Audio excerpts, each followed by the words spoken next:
Всем привет! Вот и наступило наше долгожданное короткое лето.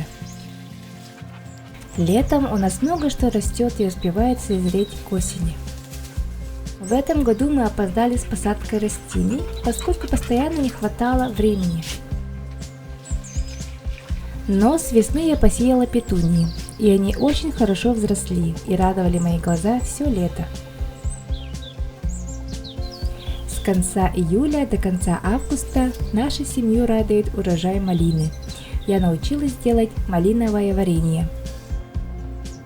Ну и конечно же, давайте я начну рассказывать, на каком этапе строительства дома мы находимся.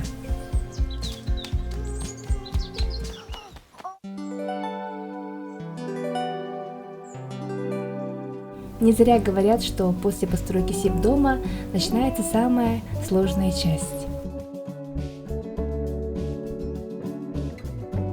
Большую часть лета мы занимались отделкой дома.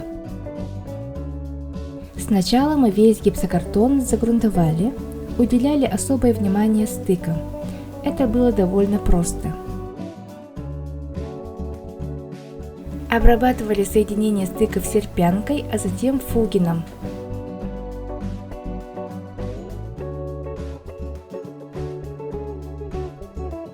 Раствор должен быть такой густоты, как сметана. Сначала мы все приготавливали по инструкции, затем уже делали на глаз.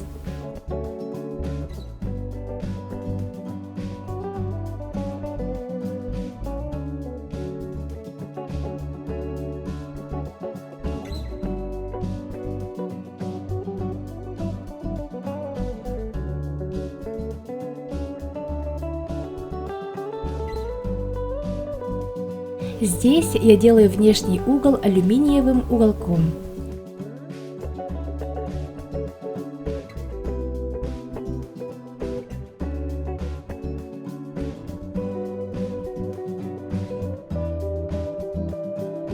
В процессе работы я заметила, что белочка за окном что-то кушала, и я непременно захотела, чтобы вы тоже были проинформированы об этом.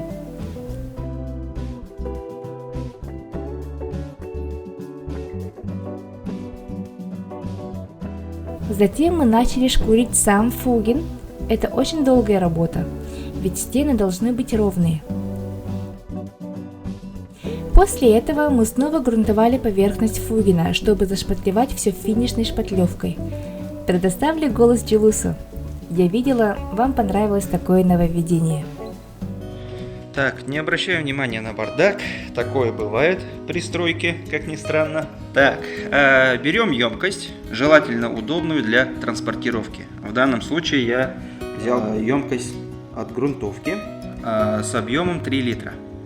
Так, выливаем воду до половины, да, потому что если мы выльем больше, у нас вся смесь выльется наружу.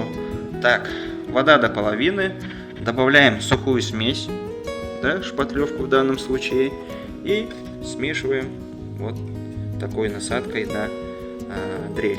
И смесь должна быть такой вязкости, чтобы она хорошо держалась на шпателе.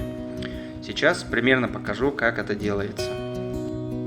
Так, вот я добавил смеси на глаз, да, и смешиваю. И смотрим, какой вязкости получилась у нас смесь. Вот, очень хорошо держится на вот такой насадке. На шпателе будет также хорошо держаться. Сейчас покажу, каким образом наносится сама шпатлевка. С помощью маленького шпателя наносим на большой шпатель смесь. Далее, лучше начать с угла. Ну, я уже тут закончил с угла. Да? Вот, и вот таким образом наносится сама шпатлевка. Шпатель держим под максимально острым углом, то есть почти вровень со стеной. Вот так. И наносим. Вот так.